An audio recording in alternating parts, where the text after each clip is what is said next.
Greetings everybody. The topic of my presentation today is the history of the Japanese language. Let me first give you a brief overview of what I shall be discussing about today. Firstly, I shall talk about why languages evolved in the first place. Secondly, I shall talk about the history of the Japanese language. Then I shall talk about the structure of the modern day Japanese and shall compare it with early Japanese. And then I shall talk about the historical roots of the language followed by the modernization and shift in the usage. First of all, how and why do languages evolve? Okay. So language is always changing. We have seen that language changes across space and across social group. Language also varies across time. Generation by generation, pronunciations evolve, new words are borrowed or invented, the meaning of the old words drift, and morphology either develops or it decays. So the primary reason for language change is the contact situation. A language at one point of time is bound to be influenced by the language of the communities it comes in touch with. Therefore, we can safely say that language change is directly proportional to the contact situation. A living language can in no way be stagnant. It has to undergo some change. It would be, in fact, rather strange if a living language did not undergo any change. If we compare modern-day Japanese to ancient Japanese, we can clearly see that there is a vast difference between two, which we shall be discussing about in the following slides. Firstly, the history of the Japanese language.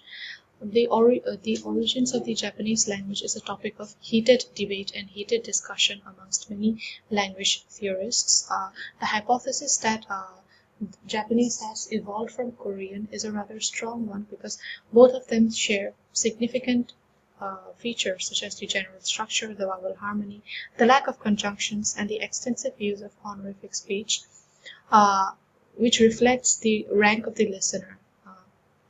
So the language has been grouped with language families such as Ainu, Austro-Asiatic, and Altic, which is of course now discredited. Japanese language is the fourth most spoken language in the world, with 128 million speakers.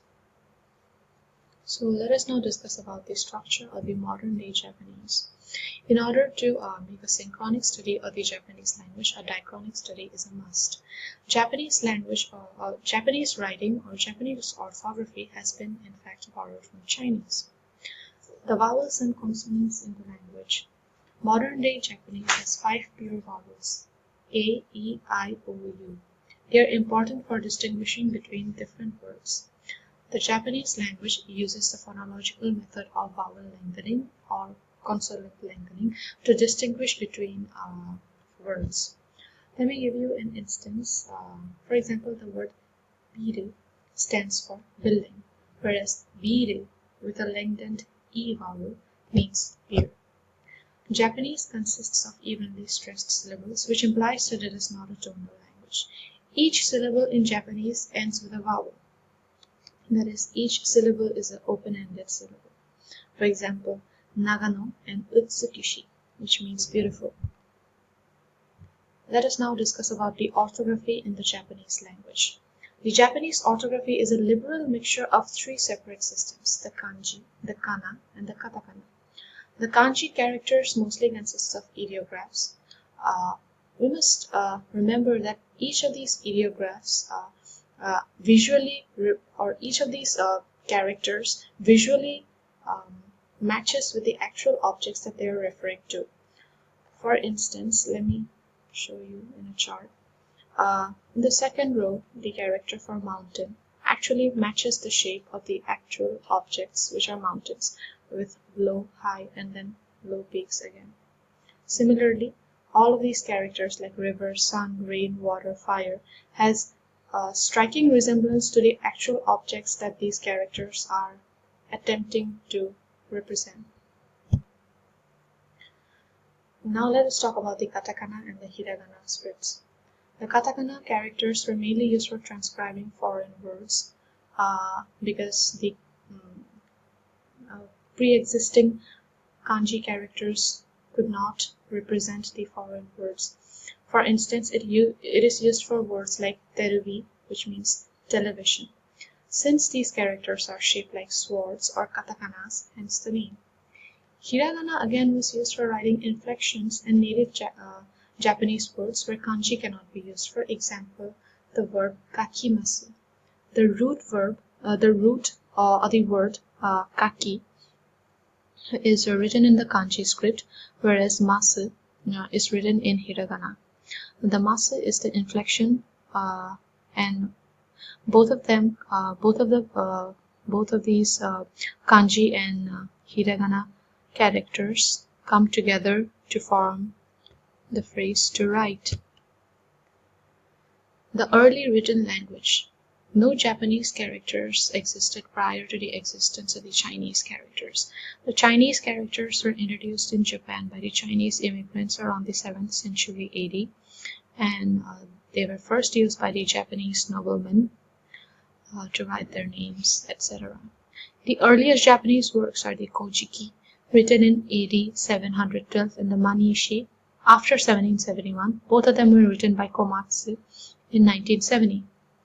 These works are extremely valuable, for they have spoken records regarding the evolution of the Japanese language. The Kojiki largely maintains Chinese syntax while using character combinations specific to Japanese for their semantic content. The Manyishi, on the other hand, begins to use Chinese characters for the pronunciations to indicate Japanese words. So the question is, why was the writing system merged in the first place? The kanji characters were rather limited for phonetic purposes, as they mainly contained ideographic characters. Therefore, in order to make the kanji characters more complex and add more depth to them, the two different kana methods are emerged around the 9th century to simplify the writing. The hiragana method emerged because the Japanese women were barred from learning Chinese characters as they were considered inferior to men. Therefore, they began developing their own script in secrecy. That is the hiragana script. They mainly use it for writing poetry and diaries, etc. The hiragana writing is a cursive abbreviation of the katakana, and was considered as the feminine orthography, so much so that the male writers who used hiragana script were considered rather effeminate. The katakana characters, on the other hand, was popularized by Buddhist priests who had a penchant for translating the Chinese novels. As they read the Chinese novels, they translated the Chinese words into kanji and added the katakana characters for the Japanese inflections. Let us now talk about the diachronic changes in spoken Japanese. As hard as it is to believe, Old Japanese in fact had 8 vowel phonemes in comparison to the 5 vowel phonemes that exist in modern-day Japanese. In the Manishi, kanji was used not for their meaning, but for the sounds they represented. For example, one character house was pronounced ke, was used in certain words to represent the phoneme ke. However, another character, meaning spirit or steam, was also pronounced ke. However, it was used in entirely different contexts. Both of these words were used in entirely different contexts. These characters did not overlap in their phonetic usage. There is a clear distinction between these two types of vowels that show that Old Japanese also had the phonemes which I have mentioned, in addition to the 5 vowels of the modern-day Japanese. So what was the reason for vowel reduction from 8 to 5? The reason was vowel harmony. I have here given 3 groups of vowels. The vowels in group A and B can occur together, and the vowels of group C can occur with either vowels of group A or group B. However, any other combinations cannot occur together.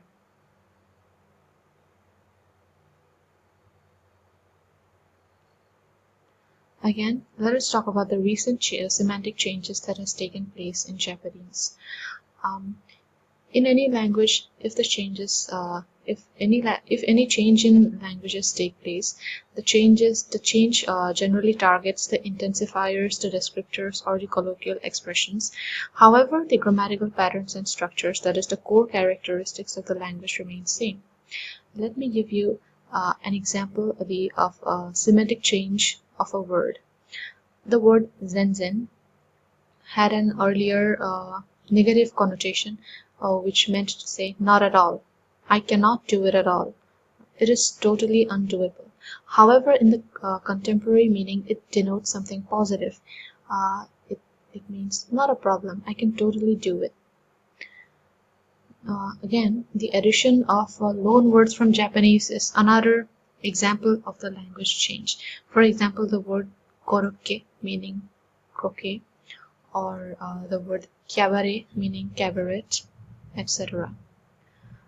Another semantic change which can be noted is in the change in the honorific use. Kisama is a rude way to address to someone, which is popularly used in animes or Japanese cartoons.